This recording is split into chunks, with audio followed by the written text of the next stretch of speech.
Hello everyone, कैसे हैं आप लोग। तो आई होप आप लोग बहुत अच्छे होंगे और मैं भी ठीक हूँ फ्रेंड्स। तो वेलकम है आपका हमारे एक और न्यू ब्लॉग वीडियो में।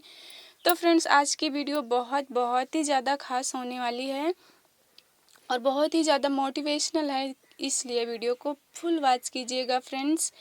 क्योंकि आज जो है ना, मेरी एक बहन है, सिस्टर हैं, उनके कमेंट्स का रिप्लाई है और केवल उन्हीं के लिए नहीं, ये वीडियो उन सभी बहनों के लिए है जो कुछ करना तो चाहती हैं और उनको सिलाई भी आती है, पर अभी उनकी सिलाई में फिनिशिंग नहीं आती है और इसलिए वो संकोच करती हैं कि हम करना तो चाह रहे हैं पर कैसे करें, कर नहीं पा रहे हैं। तो वीडियो को फुल वॉच कीजिएगा, आप लोगों की सारी समस्याएं दूर हो जाएंगी। क्योंकि पहले मैं भी यही करती थी, मेरे को भी डर लगता था, मेरी भी सिलाई में फिनिशिंग नहीं आती थी। तो फुल वॉच कीजिएगा फ्रेंड्स, ऐसा सभी के साथ होता है स्टार्टिंग में। तो यहाँ पर मैं कह रही हूँ सूट की कटिंग और इसके साथ पैंट की कटिंग भी करना है और स्टिचिंग करना है। तो चलिए काम करते करते आप लोगों के साथ बातें भी कर लेते हैं, क्योंकि थंबनेल देखकर आपको पता ही चल गया होगा आज किस टॉपिक पर बात होने वाली है वीडियो में। तो हमारी सिस्टर हैं, उनका नाम है अनन्या। उन्होंने कमेंट्स किया था कि मतलब कि उनके हस्बैंड है, मतलब काम थोड़ा भी उनका कम चल रहा है, तो कम कमाते हैं। तो उनके 3 बच्चे भी हैं और वो कुछ करना चाहती हैं, उनके पास सिलाई मशीन भी है और वो करना तो चाहती हैं, पर अभी उनकी सिलाई में फिनिशिंग नहीं आती है, इसलिए कोई कपड़े नहीं सिलवाता है और किसी का वो सिलती भी नहीं है। बट वो दिल से काम करना चाह रही हैं, मेहनत करना चाह रही हैं, कुछ करना चाह रही हैं। तो सिस्टर जो है, आप ना डरिए मत, ऐसा सबके साथ होता है स्टार्टिंग में, मेरे साथ भी हुआ था। शुरू से थोड़े ना हमारे को सिलाई आने लगती है अच्छे से या फिनिशिंग आने लगती है, किसी की भी सिलाई में धीरे धीरे ही आता है। और सिलाई में फिनिशिंग तो सबसे ज़्यादा प्रैक्टिस करने से ही आता है। जितनी ज़्यादा हम सिलाई करेंगे ना, उतनी ही ज़्यादा हमारी सिलाई में फिनिशिंग अपने आप आने लगती है। ये नहीं कि बस हम सोचेंगे कि हमारी सिलाई में फिनिशिंग नहीं आ रही है, सोचने से कुछ नहीं होगा जब तक कि हम करेंगे नहीं। बेशक आपको करना पड़े, आपके पास सिलाई अगर नहीं आ रही है तो कोई बात नहीं है, आप अपने घर के कपड़े सिलिए। क्योंकि स्टार्टिंग में सभी लोग ऐसे ही करते हैं, कोई उनके पास नहीं आने लगता है जल्दी से सिलवाने, जब तक कि उनकी सिलाई लोग देखते नहीं हैं, आस पड़ोस वाले ही पहले देखेंगे। तो इसलिए पहले आप ना अपने घर के कपड़े सिलिए, फैमिली में जो हैं उनके कपड़े सिलिए, अपने सिलिए और पड़ोसियों के भी सिस्टर आप बोलकर सिल सकती हैं कि आप हमको ना अपने कपड़े दे दीजिए, कोई बात नहीं है, उतना तो मैं ख़राब नहीं करूँगी, थोड़ा बहुत गड़बड़ हो जाएगा तो कोई बात नहीं, आप पैसे मत देना मेरे को। सिस्टर, अगर हमें कुछ करना है ना, तो स्टार्टिंग में हमें थोड़ा परेशानी होती है, मेहनत ज़्यादा पड़ती है, दिक्कत भी होती है। तो आप ऐसा कर सकती हैं कि अगर आपके पास कस्टमर नहीं आ रहे हैं तो थोड़ा आपको करना ही पड़ेगा ऐसा। आप ना अपने पड़ोसी, आस पड़ोस में जो हैं, आप जिनसे बातें करते हो, बोलचाल है, उनसे ना उनके कपड़े आप सिलो। उनसे अगर वो नहीं दे रही ना, तो आप उनसे बोलो कि आप ना मेरे को कपड़े दो सिलने के लिए, मैं ख़राब नहीं करूँगी आपके कपड़े और पैसे भी नहीं लूँगी आपसे, बस आप मेरे से सिलवाइए। तो ऐसा सिस्टर कोई नहीं, मतलब कि आपको मिल ही जाएंगे कि जो बहनें होती हैं ना, अगर आप उनका फ्री में काम कर रही हैं तो वो आपसे ज़रूर करवाएंगी। अब ऐसा तो है नहीं कि आप बिल्कुल ही ख़राब कर देंगी, ऐसी तो बात है नहीं, थोड़ा बहुत तो आपको आता ही है, बस फिनिशिंग नहीं आ रही है तो वो प्रैक्टिस से आ जाएगी। ऐसे जब आप ना अपने आस पड़ोस के और घर के कपड़े आप फ्री में सिलोगे ना, तो ऐसा तो है नहीं कोई सिलवाना नहीं चाहता है। आजकल कौन नहीं चाहता है कि सस्ते में काम हो जाए, फ्री में काम हो जाए, सभी ऐसा सोचते हैं कि मतलब सस्ते में हो जाए तो भी अच्छा है और फ्री में हो जाए तो इससे अच्छा और क्या है। तो आप ना ऐसे ही कोशिश कीजिए सिस्टर, थोड़ा आपको मेहनत ज़्यादा लग जाएगी, वो तो आप समझदार हो कि स्टार्टिंग में सबको मेहनत करनी ही पड़ती है।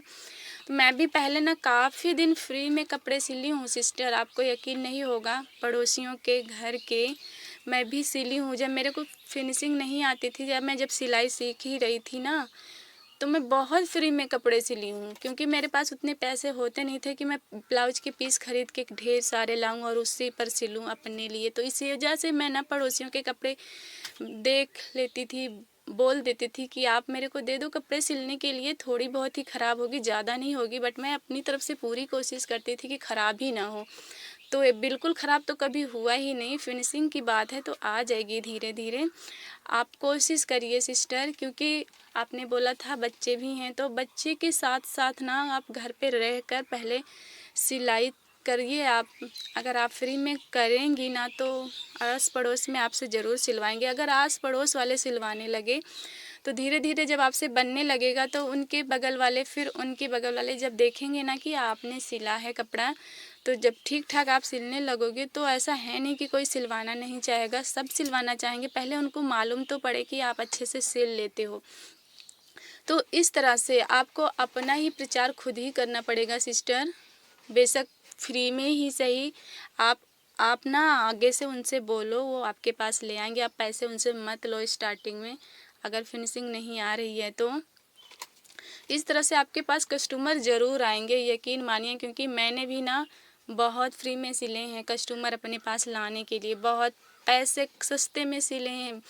कस्टमरों के मतलब आस पड़ोस की बातें भी सुनी हैं कि तुमने मेरा कपड़ा ख़राब कर दिया, मैं पैसे इतने ही दूंगी, इससे ज़्यादा नहीं दूंगी। तो ये सब चलता है स्टार्टिंग में, तभी तो हम ग्रो कर पाएंगे ना। स्टार्टिंग में थोड़ा बहुत हमें जो है चुप रहना पड़ेगा हर चीज़ में, मतलब जो ग्राहक बोलता है उसमें हाँ में हाँ मिलाना ही पड़ता है। बाद में जब आपकी सिलाई अच्छी हो जाएगी, फिनिशिंग अच्छी हो जाएगी, तब अपने आप से आप अपने हिसाब से काम करोगे, तो इस तरह से ज़रूर आप सफल हो जाओगे। मैं तो ऐसे ही करती थी फ्रेंड्स, इसीलिए मैं बता रही हूँ आप लोगों को भी। और अनन्या सिस्टर ने ये भी बोला था कि कपड़े तो कोई मेरे से सिलवाता नहीं और घर में रहेगा और मैं क्या करूँ। तो सिस्टर आप ना घर पर रहकर अपने बच्चों को संभालने के साथ साथ, घर को भी संभालने के साथ साथ, सिलाई बहुत ही बेटर है आपके लिए। नहीं तो अगर आपको पार्लर आता है तो वो भी बहुत ही ज़्यादा बेटर है, क्योंकि पार्लर में बहुत ज़्यादा कमाई है। अगर पार्लर नहीं आता आपको तो सिलाई तो मान लो आपको आती ही है, तो आप ना इससे ही अपने पैसे अच्छे से कमा सकते हो। थोड़े दिन मान लो आपको मेहनत करनी पड़ेगी ज़्यादा, लेकिन उसके बाद जब आपका काम चलने लगेगा तो आपको ना किसी के सामने भी हाथ फैलाने की ज़रूरत नहीं पड़ेगी, हस्बैंड के सामने भी नहीं पड़ेगी। चाहे वो कम कमाए या ना कमाए, उससे आपको फ़र्क भी नहीं पड़ेगा। जब आप खुद कमाने लगोगे ना तो किसी और से ना आपको कोई उम्मीद नहीं रहेगी। आपको खुद पता है इतना काम तो हम खुद ही कर सकते हैं, तो इस वजह से ना आपको कोई दिक्कत भी नहीं होगी जब आप खुद अपने पैरों पर खड़े हो जाएंगे। और फ्रेंड्स वैसे भी सिस्टर अपने पैरों पर खड़े होना आजकल बहुत ही ज़्यादा ज़रूरी है, क्योंकि ना जो अपने पैरों पर नहीं खड़ी हैं बहनें, हम बहुत सारी ऐसे बहनों को देखे हैं, उनकी एक ही शिकायत होती है कि हस्बैंड पैसे नहीं दे रहे हैं, पैसे नहीं है मेरे पास, मतलब ऐसी ही बातें उनके मुंह से सुनने को मिलता है। तो इससे तो अच्छा है ना खुद अपने दम पर करो, क्योंकि कोई किसी का नहीं होता है, कोई भी नहीं किसी का होता है। बस आप अपने दम पर अगर कुछ कर रहे हैं तो ठीक है, नहीं तो बस समझो आपकी लाइफ ना बेकार ही है। तो इसीलिए फ्रेंड्स सभी को, जितनी भी लेडीज़ हैं, बहनें हैं, सिस्टर हैं, सभी को कमाना चाहिए कुछ ना कुछ, खासकर अपनी पर्सनल चीज़ों ज़रूरतों के लिए। तो उन्हें इस काबिल तो होना ही चाहिए कि इतने के लिए वो किसी के सामने हाथ ना फैलाएं। और सिस्टर मेरी आपसे यही सलाह है, आप जो है अपना ना ये सिलाई का काम स्टार्ट कीजिए, डरिए मत। थोड़ा आपको स्टार्टिंग में मेहनत ज़्यादा पड़ेगी, लेकिन बाद में सब ठीक हो जाएगा। आप अपने बच्चों को भी देखिए और अपना सिलाई भी स्टार्ट कीजिए और आगे बढ़िए। आपको आगे चलने के बाद ना अपने बच्चों के लिए, ना खुद की ज़रूरतों के लिए, ना किसी के सामने, ना ही हस्बैंड के सामने हाथ फैलाना पड़ेगा। तब आप अपने आप को सोचोगे मैंने उस टाइम बेशक मेहनत की थी, लेकिन बहुत अच्छा किया था, जो मैं काम में जुटी रही, हार नहीं मानी। तो आप ना अपना काम स्टार्ट कीजिए। सर का दूसरा कमेंट था कि आपके दुकान में कितना पैसा लगा और अस्तर वगैरह, कॉस्मेटिक वगैरह में क्या क्या रखते हो और कितना खर्चा लगा है, और आपके हस्बैंड क्या करते हैं। तो सिस्टर मैं आपको, वैसे तो मैं इस पर ब्लॉग बना के बता चुकी हूँ पहले भी, लेकिन फिर से मैं आपको बता दे रही हूँ कि जब मैंने अपनी ये दुकान स्टार्ट की थी ना, केवल 2500 रुपये का सामान भरवाया था स्टार्टिंग में, क्योंकि पैसे नहीं थे ढेर सारे मेरे पास। तो मैंने स्टार्टिंग में वही कराया था, और सिलाई और कैंची इंची टेप मेरे पास पहले से ही था, तो मैंने इसी दुकान में रख लिया था। काफ़ी दिन सिलाई नहीं आई थी मेरे पास, धीरे धीरे आना स्टार्ट हुआ था। और कॉस्मेटिक का सामान भी मैंने स्टार्टिंग में नहीं रखा था, बाद में जब दुकान से थोड़े बहुत पैसे हुए तो मैंने कॉस्मेटिक का सामान भरवाया था। वो भी ज़्यादा नहीं, 2-3 हज़ार के अंदर ही भरवाया था।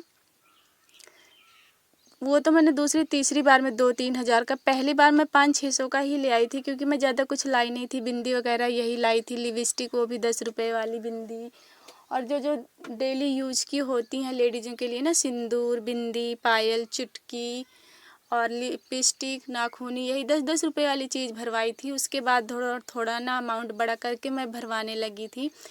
तो सिस्टर मेरे पास पैसे नहीं थे, तो मैं मेरा सारी दुकान का स्टार्टिंग ही थोड़े ही पैसे से शुरू किया था मैंने। और आपने पूछा मेरे हस्बैंड क्या करते हैं, तो वो प्राइवेट स्कूल में पढ़ाते हैं, टीचर हैं। वहाँ उनकी बहुत ज़्यादा सैलरी नहीं है, बहुत ही कम है। तो इस वजह से हमारा जो है मुश्किल होता था। तो हम ये दुकान हमारी जब खुली थी तभी भी पैसे नहीं थे, तो बहुत ही कम अमाउंट में हमने स्टार्ट किया था। अगर हमने ना स्टार्ट किया होता, यही सोचते रहते कि हमारे पास पैसे ही नहीं है, क्या करें, दुकान कहाँ खोलें या फिर सिलाई कहाँ खोलें, तो फ्रेंड्स आज ना हमारे बहुत हालात ख़राब होते। लेकिन हमने बहुत ही छोटे पैसों से स्टार्ट कर दिया था।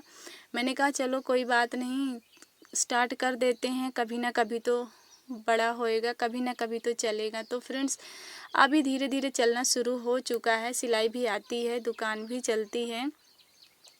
तो इस तरह से मैं पहले अगर डरती रहती, काम ना स्टार्ट करती, तो वहीं की वहीं रह जाती। लेकिन अब भी हमने जब काम अपना स्टार्ट कर दिया है, तो अब धीरे धीरे बढ़ ही रहा है। और सिलाई में भी सिस्टर, जब मेरे को ज़्यादा कुछ नहीं आता था, ये पैंट वगैरह, प्लाजो वगैरह, ये सारा कुछ भी नहीं आता था मेरे को सिलने से। जब मैंने सिलाई खोली थी ना, तो सिर्फ वही सिंपल सिंपल चीज़ें आती थी, डिज़ाइन भी नहीं आते थे मेरे को। बस यूट्यूब से मैंने सारा कुछ सीखा। जब भी मेरे को ज़रूरत पड़ती रहती, जब कस्टमर आते बोलते मेरे को ये सिलना है, तो ही मैं यूट्यूब पे जाके सर्च करके 2-3 बार देख लेती, फिर उसको मैं बना लेती हूँ। तो इस तरह से किसी को भी स्टार्टिंग से सारा कुछ नहीं आता रहता है, चाहे वो सिलाई हो या कुछ भी हो। वो पहले स्टार्ट कर देते हैं, बेसिक चीज़ें उनको आने लगती हैं ना, तो वो शुरू कर देते हैं, बाकी चीज़ें अपने आप ही आने लगती हैं। जब आप किसी चीज़ में लग ही जाओगे ना, तो उसको आना ही आना है, तो वो आ ही जाएगा आपको। जब तक नहीं लगोगे ना तन मन धन से, तो नहीं आएगा वो। जो आता रहेगा वो भी आप भूल जाओगे। लेकिन आपको अगर थोड़ा आता है तो आप उसमें जुट जाएंगे ना, तो आपको नॉलेज ज़्यादा होगी, कम नहीं होएगी। तो फ्रेंड्स यहाँ पर देखिए हमारा सूट भी रेडी हो चुका है। तो सिस्टर उम्मीद है आपको आंसर मिल चुके होंगे, आपको ये भी समझ में आ गया होगा कि मैं भी कोई अमीर ख़ानदान से नहीं हूँ, बहुत ही गरीब परिवार से हूँ। मैं भी मेहनत करके अपनी रोजी रोटी चला रही हूँ और धीरे धीरे आगे बढ़ने की कोशिश कर रही हूँ। तो ऐसा कोई नहीं है कि जिनके पास बहुत सारे पैसे हों वही कोई काम स्टार्ट कर सकते हैं। हमारे जैसे गरीब महिलाएं भी कोई भी काम स्टार्ट कर सकती हैं, और धीरे धीरे उनको आगे सफलता मिलेगी ही मिलेगी। ऐसा नहीं है कि उनको सफलता नहीं मिलेगी, मिलेगी। बड़े अमीर जो लोग हैं, उनको कोई काम स्टार्ट करने में कोई प्रॉब्लम नहीं है, कोई बड़ी बात भी नहीं है। बड़ी बात तो तब है जब हमारे जैसी घरेलू महिलाएं, वो भी कम बजट में कोई बिजनेस शुरू करती हैं, अपने लिए कुछ थोड़ा बहुत अर्न करती हैं। ये बहुत बड़ी बात है फ्रेंड्स। तो मिलते हैं किसी और नेक्स्ट ब्लॉग में।